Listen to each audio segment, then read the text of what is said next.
Okay, takeaways. Hopefully you have at least take away some of these. We all live in a watershed, one that extends up and downstream from where we live. Two, weather forecasting is improving, but the skill level still remains at 3 days. Weather forecasts will always change the further away you get from today's forecast, which causes all types of problems with flooding in all the lakes. We've seen greater variability in our weather over the past several decades, which has caused more numerous highs and lows of lake levels, corresponding to heavier than normal precipitation runoff or extended periods of drought. Prior to this time, there were floods and droughts, but not to the extremes and numbers we see today. I've looked at records through dendrochronology and basically looking back earlier than the 1880s, the climate was much more variable.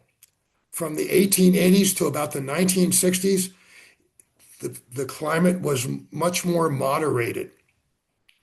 Now we're back into what we saw in the 1880s. We are seeing greater variability. We are seeing floods higher. We are seeing droughts lower. We're seeing temperatures colder. We're seeing temperatures hotter.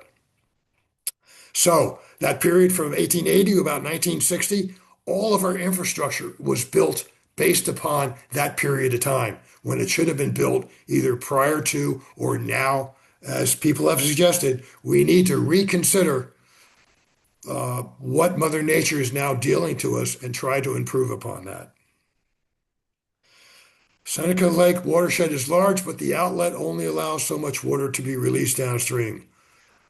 While the lake level can rise quickly due to excessive precipitation, the rate of fall is much slower due to the limited natural capacity of the lake's outlet and the hydropower projects and locks at Waterloo and at Seneca Falls, which were originally waterfalls.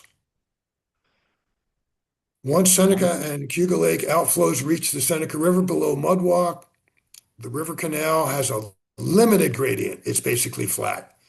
Water flows slowly east of Baldwinsville, about 30 miles downstream. The rule curve for any lake is a target or a goal that is affected by all of the above, but it is not a guarantee. And again, 7 out of 10 times, the rule curves have worked. It's the three that are causing the problem. While easy to cast blame, it is more important to understand, plan for, and address water level change so that we can all enjoy the beauty of all the lakes, streams, and rivers within the Oswego River Basin. It's easy to say, it's hard to do. And with that, I'm done.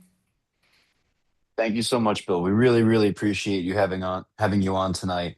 And we'll make sure that we'll get this on our YouTube and our social media pages.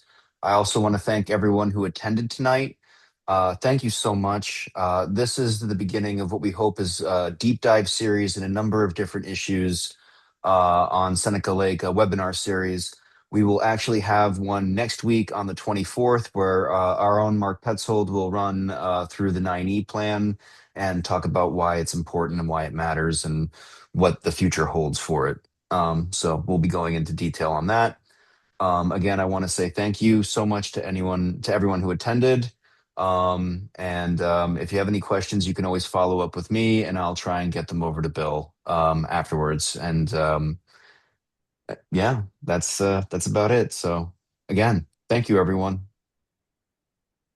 Have a good evening.